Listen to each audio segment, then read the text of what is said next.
Bonjour à tous et bienvenue au Café Lab de avril 2016. Alors, nous sommes sur Zoom et sur WebIDEA Pro dans la fenêtre, dans le whiteboard qui est là, avril 2016. Donc, je vous invite à vous y inscrire. Alors, je vois Loïc qui est déjà là. Je Oui. vois Jean-Claude. Et je suis pas là. J'arrive.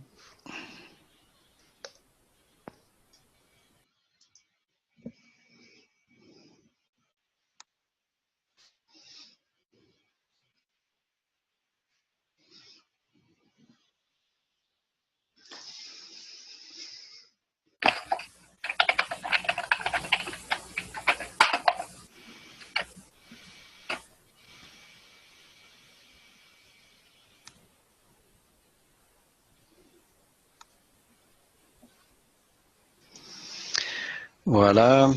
Et Jean-Claude est à Gaspé, mais on ne le voit pas sur l'écran.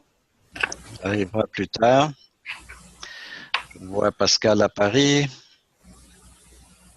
Et Ayman, il est peut-être à Laval, là. Il est à Laval. J'étais à Montréal, je viens d'arriver. D'accord. Et donc, vous pouvez vous inscrire là sur la fenêtre, là.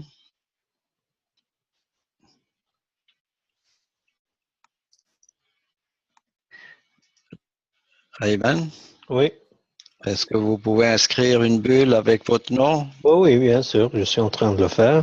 OK.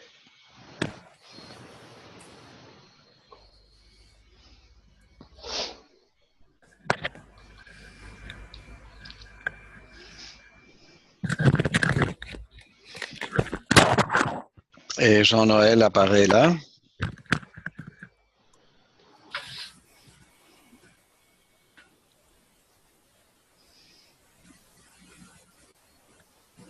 Alors, on va changer le type de Jean-Noël pour agent. Voilà. Désolé. Pas grave. Donc, alors on va faire un tour de table. Jean-Noël, est-ce que vous voulez vous présenter? D'accord. Donc, j'ai 59 ans, j'habite à Lyon. Bon, mais je pense que vu de Montréal, c'est la France. OK. Et j'ai un passé à la fois en informatique et en organisation industrielle et en performance industrielle. Donc, j'ai notamment pas mal connu le Lean. Et depuis 2 ans et demi, j'ai créé une affaire avec ma fille qui s'appelle COS Savoir-faire et qui est dédiée à mettre en place des gestions des savoir-faire dans les ateliers de fabrication d'entreprises industrielles de taille moyenne. D'accord. Très intéressant. Merci, Jean-Noël. Alors, on va continuer du côté français. Pascal, veux-tu te présenter? Pascal Bernardon, donc moi je viens d'intégrer une nouvelle entreprise là, qui s'appelle Innoprag et qui est en train de lancer une plateforme collaborative en fait pour faciliter la mise en relation entre des experts et puis des organisations pour vendre du service et du conseil en ligne. Et je travaille sur le knowledge management depuis 2005 également. Excellent, Pascal. Et là, t'es pas chez vous, là, Non, je suis au bureau là. OK. Dans mes nouveaux C'est sur bureaux. Paris, ça? Ouais, c'est à Paris, ouais. D'accord, excellent. Et vous avez un bon Internet, là. Ouais. Excellent. Mhm. Alors, je vais inviter à Laval à se présenter Ayman. Bonjour. Oui, oui, bonjour, c'est Ayman Diab. Je viens de finir une maîtrise en génie, gestion de projet d'ingénierie à l'école de technologie supérieure à Montréal. Je suis membre de l'Ordre des ingénieurs du Québec. J'ai 5 ans d'expérience en tant qu'ingénieur réseau. Je possède également un master d'ingénieur en informatique et télécommunications. J'ai réalisé pas mal de projets, que ce soit en informatique et récemment en gestion de projets d'ingénierie, certifié ETIL et Scrum Master. Je suis maintenant à la recherche d'une opportunité, que ce soit dans l'entrepreneuriat ou que ce soit une opportunité dans une entreprise. Là, voilà, c'est tout court. Merci Ayman. Je rajoute qu'on s'est connus dans le projet La cantine pour tous. Ouais. Euh, voilà notre lien. Et Stéphane était là tout de suite avec toi, là, mais très occupé. Jean-Claude Agaspé, tu m'écoutes? Pas de Jean-Claude. Loïc, quelque part à Montréal, tu es là? Oui, je suis là. Ok. Est-ce que tu veux te présenter? Oui, Loïc, j'ai fait une thèse sur la gestion des connaissances, travaillé dans les grandes entreprises aussi dans ce domaine-là où j'ai mis en place des projets. Puis actuellement, je travaille plus sur des projets de développement d'innovation et donc du conseil dans ce domaine. Sinon, je suis aussi co-organisateur avec Pascal, Joël et puis deux autres frères, Michel et puis Jean-Claude du Collab du Savoir, et donc qui aura lieu bientôt. Et puis j'espère que les participants d'aujourd'hui pourront s'inscrire et venir partager des idées et des thèmes qui ont été déterminés suite à un sondage collaboratif sur toute la francophonie sur des thèmes liés à l'innovation, de l'agilité et d'autres éléments en ligne. Donc voilà, je crois que j'ai fait un peu de tout. Merci Loïc. Effectivement, le collab s'en vient vite. Alors, vous allez sur collabdusavoir.com et vous pouvez vous inscrire. Et je vous invite à bouger vos bulles constamment parce que sinon, le système va vous déconnecter. Donc, faites comme je fais, là, bougez les bulles des autres. Là. Donc, moi, c'est Joël. C'est avec plaisir que j'anime depuis plusieurs années les Cafés Lab. Et on a commencé dans les catacombes de Montréal avec des chers collègues ici présents, où on a eu le plaisir de se faire mettre à la porte par les sécurités plusieurs fois. Et là, on est avec des nouvelles technologies sur le web. Donc, pour l'instant, il n'y a pas de bot qui nous met à la porte. Là. Et donc, ça me fait plaisir d'être avec vous, de travailler ensemble et aujourd'hui, n'est-ce pas, on va travailler sur l'organisation agile du projet innovant. Donc, je vous invite à m'accompagner via le Knowledge Base, deuxième espace de collaboration. Donc, il s'appelle l'espace de co-construction avril 2016. Vous cliquez une fois, vous appuyez sur le bouton ouvrir, open. Et là, on va ouvrir, open. Et là, on va travailler. Donc, pour commencer, on va faire notre petit exercice de mindfulness. Alors, je vous invite à lâcher la souris, fermer les yeux. Et puis, respirer et expirer 3 fois. Et puis, on va travailler après ça en silence. Donc, chacun va partager des idées. Donc, c'est parti.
Est-ce qu'on est prêt pour un tour de table? Oui. Alors, dans la tradition du tour de table, c'est que chaque participant parle de ses bulles et les présente. Pendant ce temps-là, les autres peuvent continuer à mettre des bulles et poser des questions et jardiner, etc. Donc, voilà. Donc, ça a l'air que Pascal veut commencer. Pas spécialement, mais bon, je vais commencer. Moi, la première bulle que j'avais mise, c'est peut-on innover sans être agile? C'était une de mes premières interrogations, en fait, c'est de dire est-ce que quand on veut innover, on n'est pas obligé d'être agile? Sinon, si on reste dans le même modèle, c'est pour ça que les bulles qui ont été mises après changement de paradigme, élément compétitif, me parlent bien et je dirais c'est vont dans le sens de cette question que j'avais lancée en fait. Et donc après Je la vois ta question. Je la vois pas ta question. elle est au milieu là, ici là, je la bouge là, je sais pas si tu la vois. Non. Elle est à côté de décider démocratiquement, en dessous de décider. Ah oui, je la vois. Ok. Ok. Et après, j'avais rajouté des éléments d'agilité, c'est les équipes de haute performance. On en avait parlé une fois à un café, où on avait fait un café spécial sur les équipes de haute performance. Ouais. Donc, on voit décrit là, moi, j'aimerais bien que ceux qui les ont écrits nous expliquent ce qu'ils en pensent. Donc voilà, je vous passe la parole. D'accord. Est-ce que quelqu'un veut interagir par Deux rapport à ça? secondes, je reprendrai plus tard. Tu peux me couper, Joël, s'il te plaît? Allô? Yes, you are married? Yes. J'ai Ferme- pas- How are le you? son. Ferme le son. Just a minute, please. I am in conference and I need to. Voilà, c'est bon. Il a fermé le son, c'est bon. Ouais. Ok.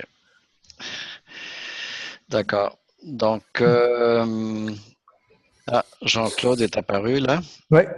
Bonjour Jean-Claude. Non, il ne nous écoute pas. Donc, Mets ton micro, Jean-Claude.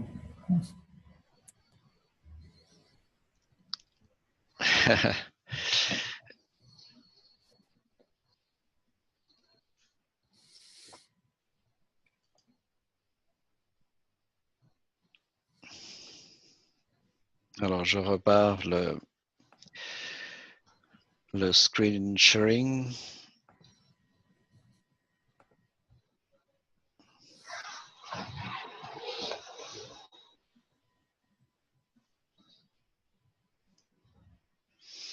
Voilà. Donc, on était, n'est-ce pas, peut-on innover sans être agile? C'est une bonne question. Moi, je suis parti sur les conditions pour l'agilité. Donc, là, je vois que ça a été comme déplacé quelque part là. Oui.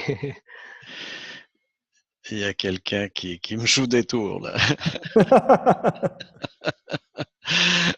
Donc, dans les conditions, il y a contribué à la sécurité psychologique du groupe. Et ça, c'est pas moi qui le dis, c'est les recherches qui ont été faites dans les équipes de Google, n'est-ce pas? Ils ont cherché beaucoup à trouver quel était le facteur le plus important pour que les équipes soient agiles, innovatives, etc.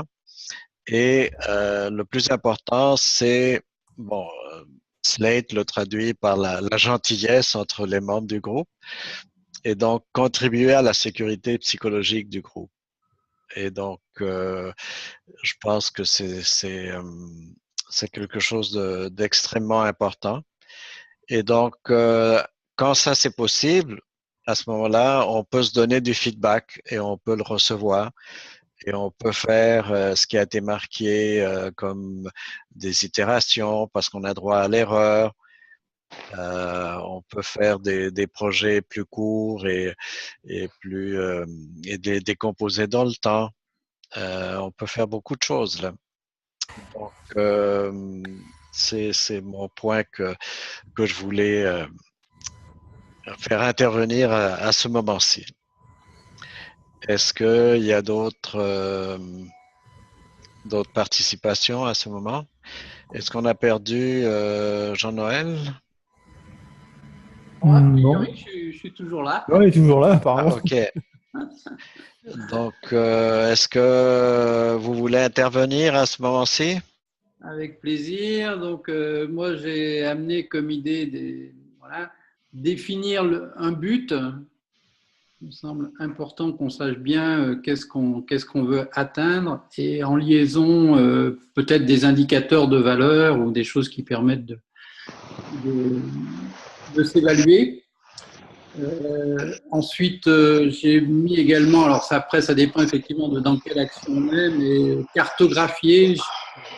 Je trouve intéressant que comme il y a beaucoup de coopération, qu'on puisse facilement, directement avoir la vue d'ensemble et bien situer les choses et les relations entre les différents composants, sous-ensembles ou éléments qui participent à ce que l'on veut faire. Et puis ensuite, j'ai mis réaliser rapidement une maquette. Donc, l'idée qu'on puisse concrétiser au plus tôt déjà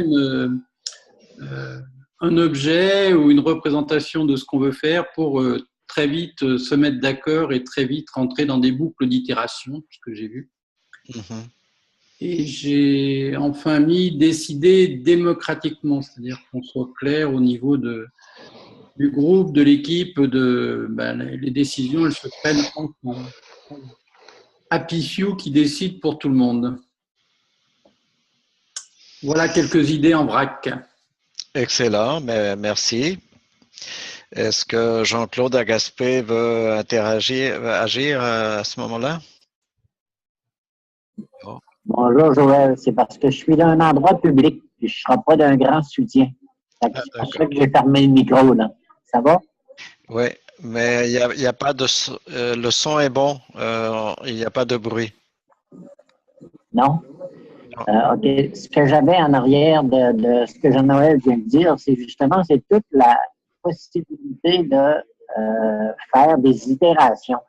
Le plus vite qu'on s'installe en organisation agile, on va dire le plus vite qu'on s'installe en prototypage, plus vite ça nous permet justement de faire des itérations. On relie l'environnement, on refait un processus pour aller un peu plus loin. Et c'est toute cette mécanique-là. Plus qu'on va le faire vite, on dit plus que ça va être intéressant. Et là, c'est là qu'on se situe justement dans des mécaniques d'innovation. OK. Excellent. Excellent, excellent. Donc, merci Jean-Claude. Est-ce qu'il y a quelqu'un qui veut suivre Jean-Claude? Oui, je prends la parole. OK. Bon, en fait, moi, ce que je comprends par l'agilité, c'est plus la flexibilité, surtout pour tout un projet, pour chaque projet, surtout pour un projet innovant, il va y avoir une planification. Dans la planification, il faut comprendre les besoins, bien sûr. Suite à ça, il faut faire des estimations, et pas mal de choses là-dedans.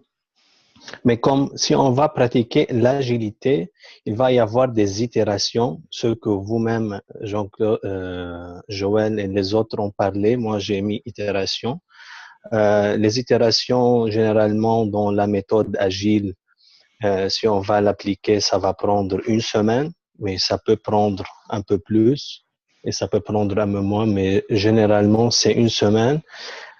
Pour faire des itérations, bien sûr, il faut créer des backlogs. Et il va y avoir une équipe, bien sûr, multidisciplinaire. Et il va y avoir quelqu'un qui s'appelle Maître Scrum qui va enlever les obstacles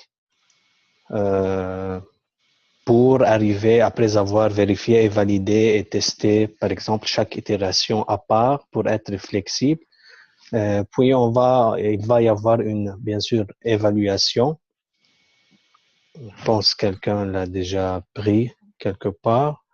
Et là, voilà. Ce que je pense que oui, l'agilité, ça va être un bon push pour le projet innovateur ou pour des projets d'innovation, en n'oubliant pas qu'on peut Allô?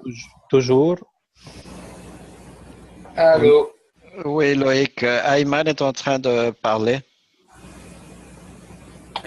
Oui, en n'oubliant pas toujours qu'on peut utiliser une méthode mixte entre agile et cascade, le waterfall et agile.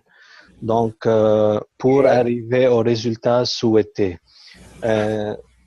En gros, l'agilité, oui, veut dire la flexibilité qui va être un bon facteur de succès pour chaque projet innovant, parce que l'innovation, c'est pas quelque chose de carré. Oh, ça va être tout pour le moment. Excellent, merci Ayman. Et donc, Loïc, tu voulais parler?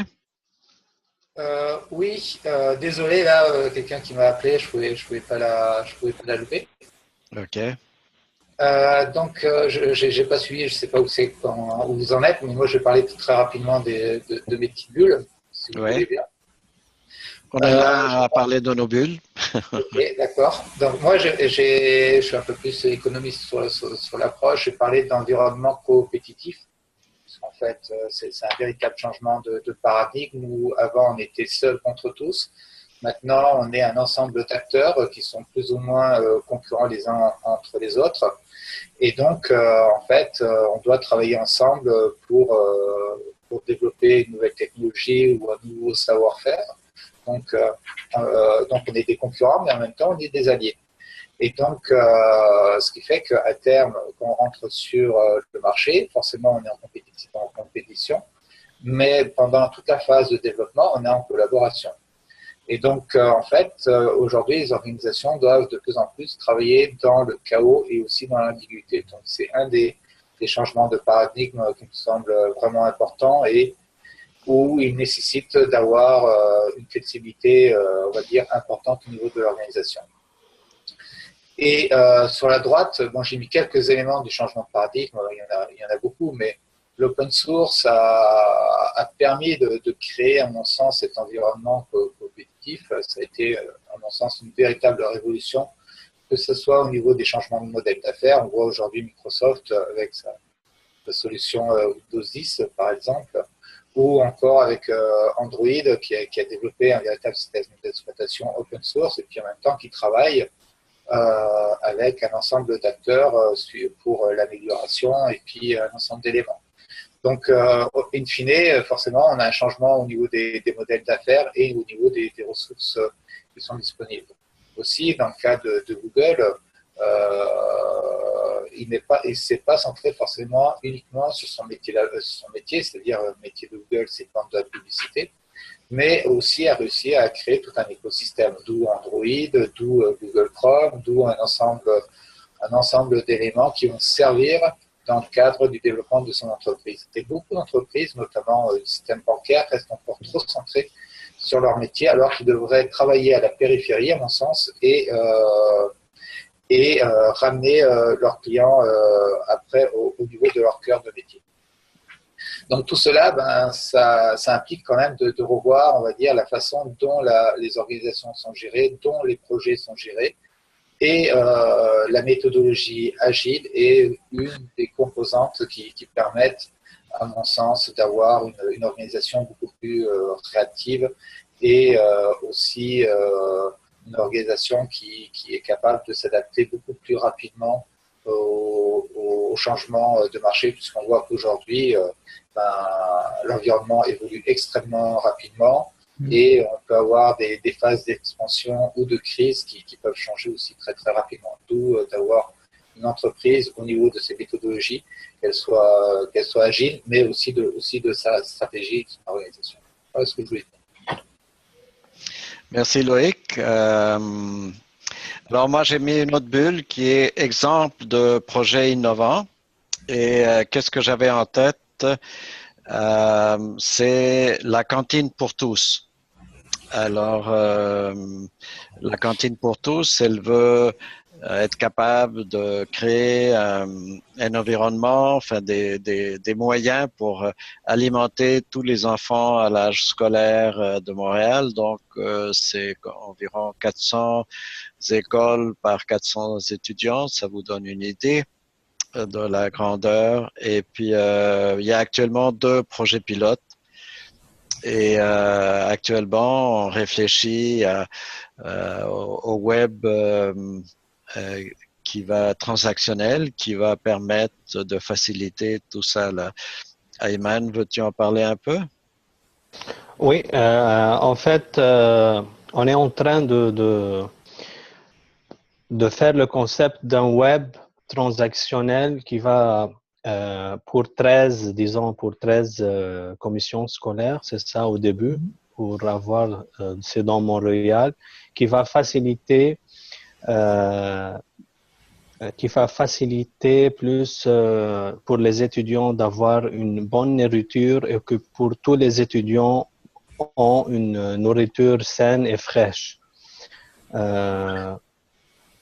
On est maintenant là-dedans de voir le site transactionnel, comment on va le concevoir, qu'est-ce qu'il va y avoir derrière cela, la masse volumique, traiter les données, tout ça, pour qu'il soit aussi concis et clair pour les utilisateurs parce qu'on va prendre en considération tous les utilisateurs qui sont à l'aise avec la technologie et il y a des utilisateurs d'une autre génération, si on peut le dire, qui n'appartiennent pas et qui n'utilisent pas très bien la technologie. Et donc, une des premières caractéristiques, je pense que vous allez être d'accord, c'est que le site de la cantine doit fonctionner sur les mobiles parce que les familles de bas revenus, le mobile, c'est en général le seul ordinateur qu'ils ont chez eux. Ça, c'est une des caractéristiques, là. Est-ce que vous êtes d'accord? Parce que aujourd'hui, si on regarde, par exemple en France, l'État a décidé de tout passer par Internet. Donc, si vous n'avez pas une connexion Internet, il est très difficile de déclarer vos impôts. Oui, ça sera de plus en plus difficile plus tard. Et je pense que Pascal, qui est de retour en France, depuis un petit moment, peut confirmer cet élément-là. Donc, même, je dirais, il n'y a pas qu'en France. Je pense que même tous les fournisseurs de solutions accessibles sur Internet, maintenant, c'est plus mobile first, c'est mobile only. Hein. C'est le slogan qui est souvent dit un peu partout dans toutes les conférences auxquelles je suis allé. En fait, on demande aux fournisseurs de plateformes de prévoir l'application pour qu'elle fonctionne dès le départ dans une interface mobile. Ce qui n'a rien à voir. Donc, toutes les applications qui sont responsives ou quoi que ce soit ont aujourd'hui un travail à faire pour qu'ils réinventent en fait l'ergonomie. Parce qu'une ergonomie sur une tablette ou sur un smartphone, c'est pas la même chose que sur un laptop en fait. Donc je suis d'accord avec ce que tu dis, Loïc, mais il n'y a pas qu'en France. Pour moi, je pense que c'est un mouvement de fond mondial parce que le téléphone devient l'objet avec lequel tu vas tout faire demain ou presque. Donc, oui, non, mais je suis d'accord. Bon, j'ai pris l'exemple de la France. Je sais qu'au Canada aussi, on tire de ce côté-là. Mais derrière ça, c'est surtout aussi une possibilité de faire des économies d'échelle qui sont absolument astronomiques.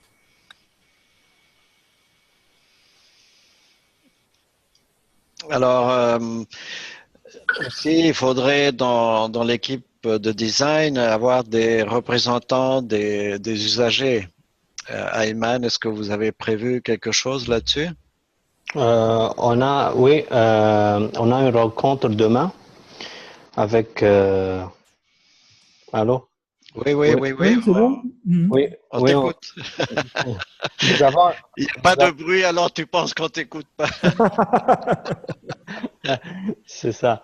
Donc, nous avons une rencontre demain avec une personne vraiment technique qui est concernée au développement du site web.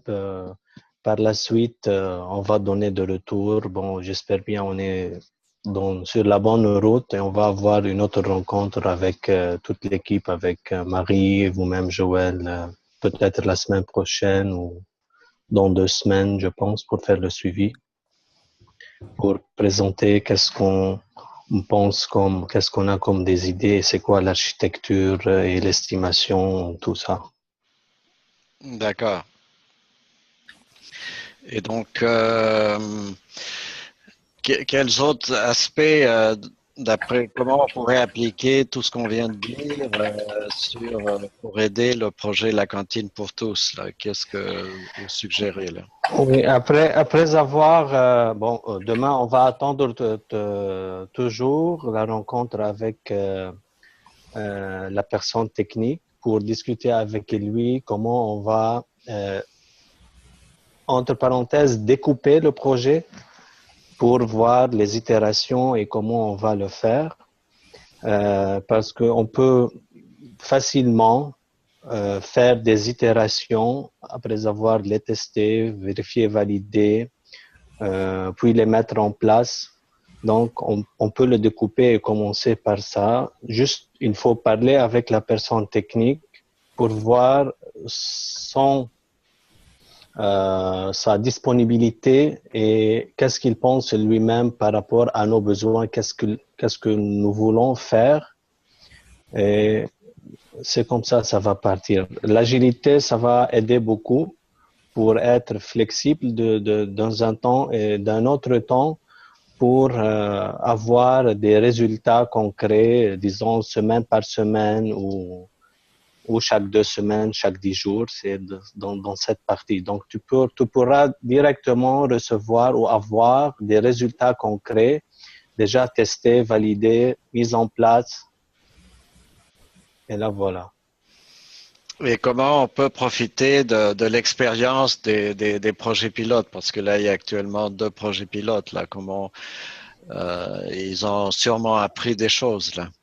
Oui, bien sûr. Concernant les projets pilotes, on va regarder ce qu'ils ont avec la personne technique et on va concevoir notre méthodologie à nous-mêmes ou notre concept et visualisation à nous-mêmes qui va être la plus simple possible pour un utilisateur. Parce que, comme vous savez, Joël, pour le projet Cantine pour tous, oui, il y a 2 projets pilotes, mais ce ne sont pas les mêmes et chacun a sa méthode. Exact. Donc, nous, on va y aller peut-être dans une méthode où on va prendre les bénéfices de deux et créer quelque chose de nouveau pour faciliter à l'utilisateur utiliser cette plateforme-ci pour arriver au bon résultat. Il va des choses qui vont se répéter, c'est normal, disons le menu, mais tout ça, le design, ça va changer dans une façon plus avancée ou innovante, disons. D'accord. Est-ce que vous avez d'autres exemples de projets innovants là, qu'on pourrait discuter, échanger pour concrétiser nouvelles idées qu'on a mis à l'écran?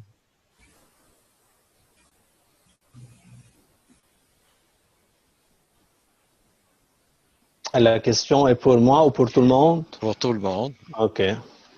Moi, je peux parler un peu Pascal va connaître de mieux en mieux, d'un nouvel environnement qui est en train de se créer, qui est des plateformes métiers pour consultants. Alors ici, on a 2PS, on a Prague, par exemple, en France.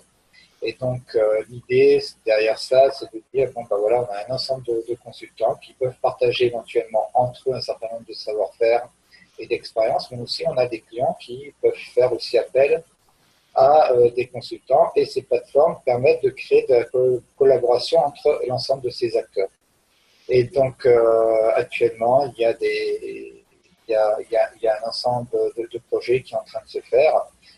Donc, certains sont orientés plus sur les technologies d'information, mais demain, pourquoi pas les avocats, pourquoi pas la finance ou d'autres métiers.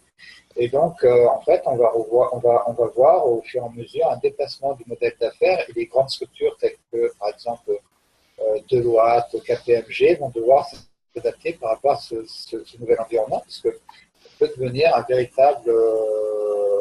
véritable concurrence pour elles. Bah, c'était l'idée en fait de la plateforme dans l'entreprise pour laquelle je travaille désormais, qui a germé il y a plus d'1 an et demi en fait, en disant parce qu'ils ont senti que le métier du consulting allait évoluer et pas uniquement le consulting informatique hein, dans tous les métiers. Comme tu disais, Loïc, demain ce sera les avocats, les responsables immobiliers, les gens qui font du recouvrement ou quoi que ce soit. Et surtout, ça va répondre à 2 besoins en fait. Le besoin des entreprises de pouvoir avoir du service en ligne à la demande et le besoin des experts de pouvoir vendre ce type de service qui aujourd'hui en général ils n'arrivent pas à le vendre. C'est soit ils font du service gratuit, soit ils ne font pas le service du tout. Donc ce qui leur fait perdre des opportunités. Donc en fait c'est le côté innovant est de ce côté-là, en fait. Oui, tout à fait, mais si on revient un peu à l'origine et si on réfléchit bien, PayPal est, on peut dire, une des premières plateformes, si ce n'est la première en termes d'échange. Oui. Mais PayPal, c'est pour des services financiers. Oui. Oui. Et l'approche est quasiment la même, c'est comment squeezer les gros groupes. Dans ce cas-là, PayPal, c'est les grands. Et comment permettre à un ensemble d'acteurs, des particuliers ou éventuellement des entreprises, de pouvoir échanger on va dire un service très rapidement. Dans ce cas-là, c'est les contreparties financières. Et ça change beaucoup. Prenons l'exemple que vous devez faire un virement international. Si vous passez par une banque, ça va vous coûter très cher. Tandis que si vous créez deux comptes PayPal, en fait, ça ne vous coûte rien in fine. Et il y a plein d'autres sociétés qui sont en train de faire des choses à peu près identiques, enfin même un peu plus que PayPal en fait. Il y a une société à Toulouse qui s'appelle Payname qui fait le même type en fait où avec ton mobile tu peux payer quelqu'un avec un compte que tu as rémunéré, enfin que t'as crédité auparavant en fait. Donc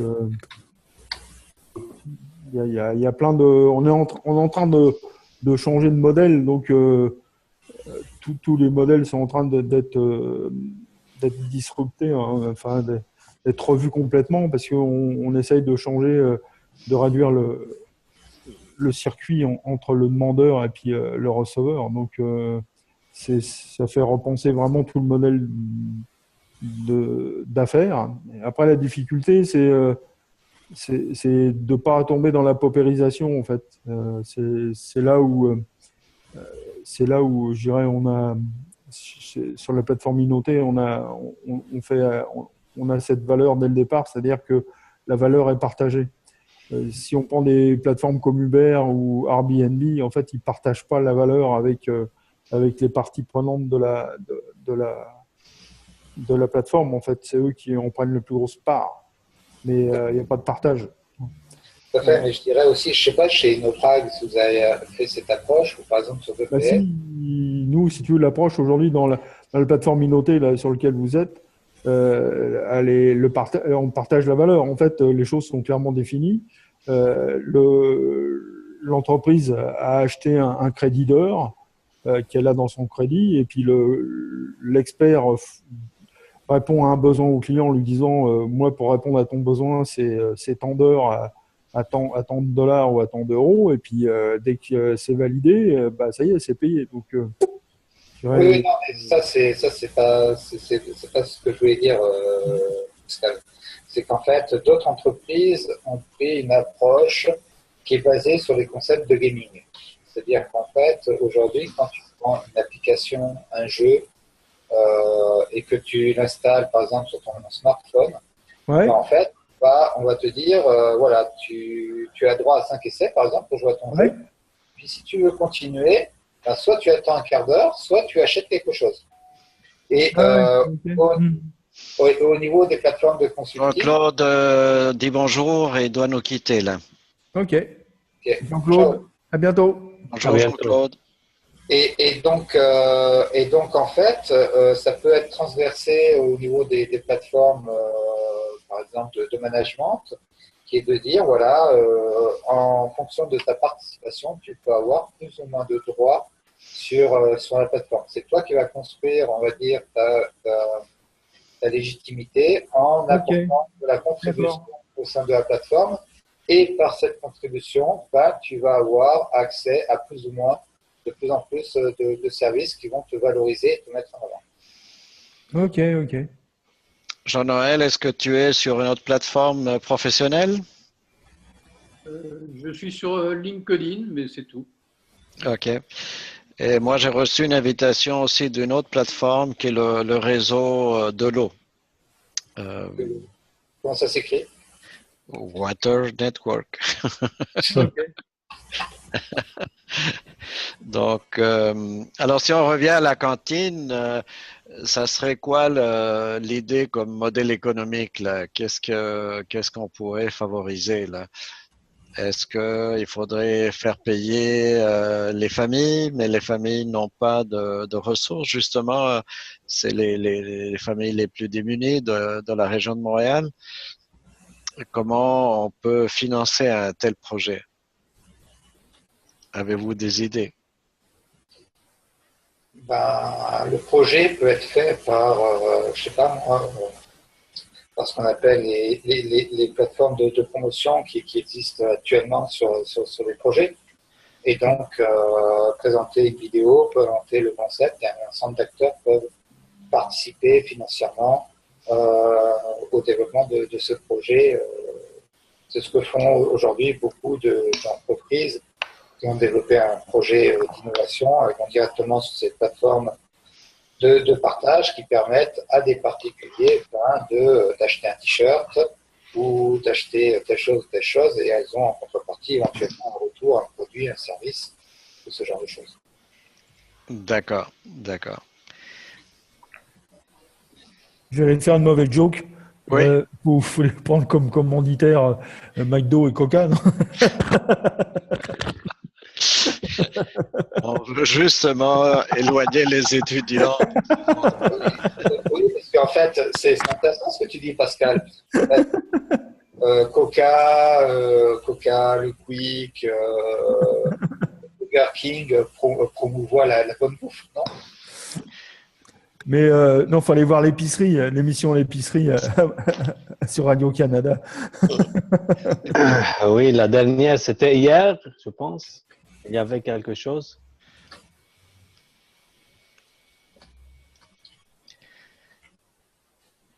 Je sais pas, je l'ai pas vu l'épicerie hier, mais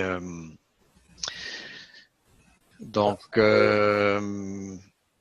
Je pense pas que ça va marcher avec McDo et Coca. Non, non. non, justement, il y a une volonté justement d'éliminer ces fournisseurs-là des écoles. Parce qu'ils y sont déjà dans les écoles, en fait. Et même, je ne suis pas certain, parce que ça irait dans leur intérêt. Par exemple, une telle boisson énergétique promouvoit l'effort sportif et montre que sa boisson énergique contribue à cet effort de façon, on va dire, de façon terrain et puis de santé, alors que derrière, ben, ça peut créer tout un ensemble de problèmes. Toutefois, l'intérêt de ces sociétés, que ce soit McDo ou n'importe quel autre, c'est d'être capable de montrer leurs produits et d'avoir une stratégie de communication qui montre que ce produit est bienfaisant pour le corps. Ben, il faut que ça soit validé par les experts en alimentation de l'Université de Montréal.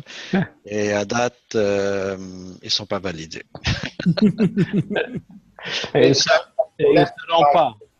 Et aujourd'hui, dans le projet, là, est-ce que vous avez accès à des récupérations de surplus alimentaires ou tout comme ça, non? C'est un aspect on pourrait considérer. C'est une bonne. On va mettre une bulle là. Parce que là, je vois en France, il y a une loi qui vient de passer, si tu veux. Les grandes surfaces et tout ça, maintenant, doivent donner, en fait, soit le surplus, soit les choses qui arrivent en date limite, mais qui sont encore bonnes. Hein, je dirais, c'est pas des aliments périmés. Et donc, les associations, souvent, récupèrent ça justement pour alimenter les personnes qui sont en difficulté, en fait. Ouais, pourquoi pas, c'est quelque chose à considérer si on établit donc un système entre les grandes surfaces et puis la cantine.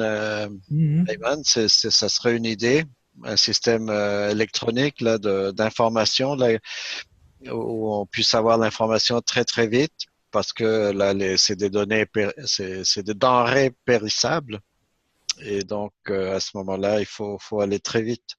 Mais je vois toutes les associations en France, si le Resto du Cœur ou tout comme ça, ils ont même institué des rondes dans les magasins et maintenant c'est régulier. Ils savent que tel jour ils passent et puis ils ramassent ce qu'il faut ils ramassent ce qu'il y a à ramasser et puis ainsi de suite. Après derrière il faut de la logistique en fait. C'est là où il faut des moyens un petit peu. Ouais. La logistique pour aller chercher, il faut la logistique aussi pour le stocker. Et la logistique, ça coûte assez cher, quoi. Oui, je sais, mais tu ne pourras pas faire autrement. Parce que, je dirais, à un moment donné, pour nourrir des écoles, surtout que ce n'est pas 3 élèves que tu as à nourrir. Il y a une méthode, qui est possible de faire, qui est faite en Chine et qui est géniale. En Chine, il y a une société qui a inventé une application mobile qui est très simple. Par exemple, je veux un sandwich, je marque sur l'application mobile que je veux un sandwich et cette information elle est partagée à tout le monde. Et parmi ce monde-là, il y a une personne qui va répondre, qui va dire « Ok, je vais t'acheter ton sandwich et je vais te l'apporter. » Ah ouais, Ah, ça, c'est la parabole du don. Là. C'est carrément, on est dans le don. Oui, et donc en fait, et en contrepartie, la personne, elle reçoit un pourcentage pour son service. Okay. Donc il y a certaines personnes qui, par exemple, qui se baladent et qui reçoivent sur son application « Ah ben tiens, je veux un sandwich ». Elles vont acheter le sandwich, elles l'apportent à la personne, donc la personne doit payer le sandwich, enfin elle est déjà payée par l'application, je crois. Ouais. Et quand elle apporte son sandwich, elle va recevoir un pourcentage de 10%, 20% sur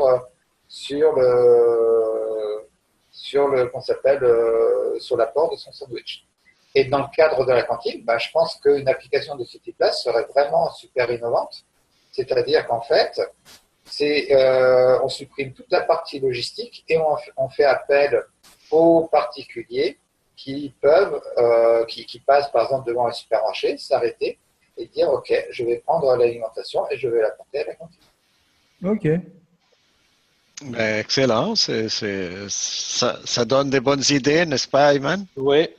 C'est un travail dans l'innovation et d'observer le marché. Des acteurs comme moi. Ouais. Jean-Noël, est-ce que vous avez des idées là?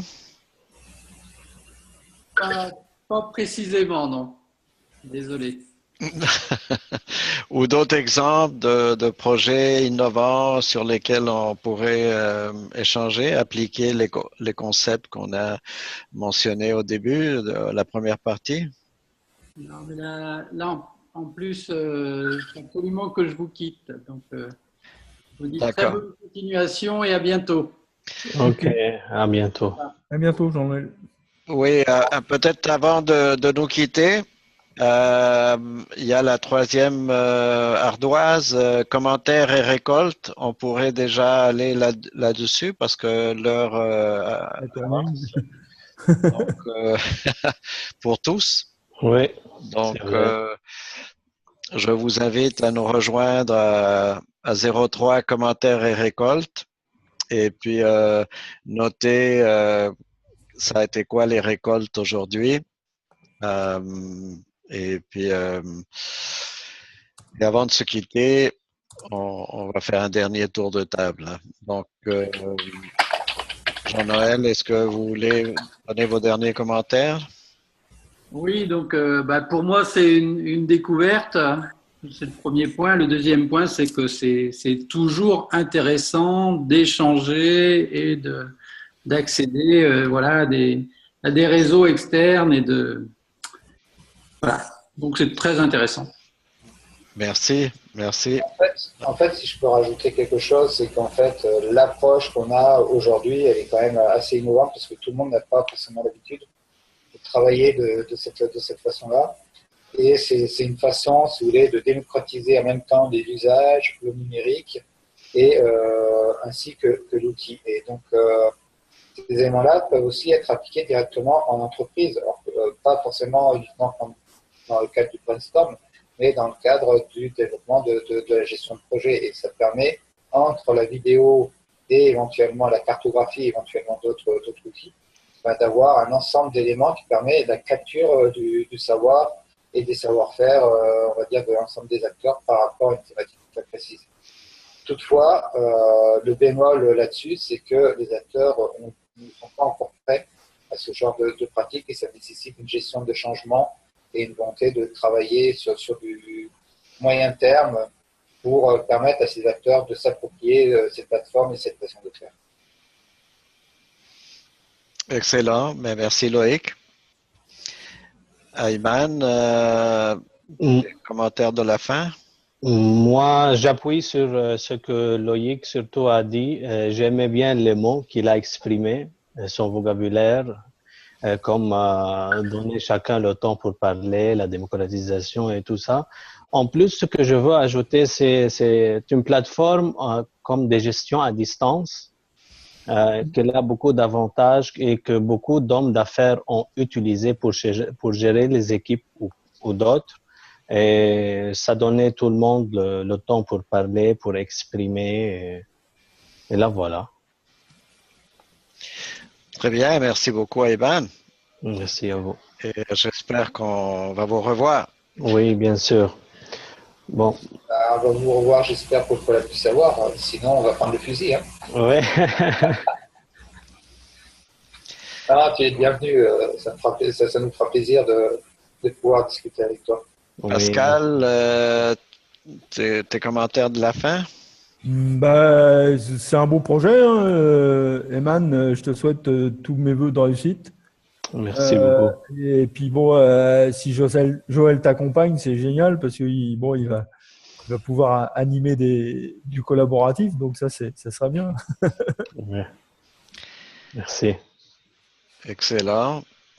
Donc, est-ce qu'on a fait le tour de tous les participants? J'oublie quelqu'un? Ouais, non, tout le monde est là apparemment. Tout le monde est là, donc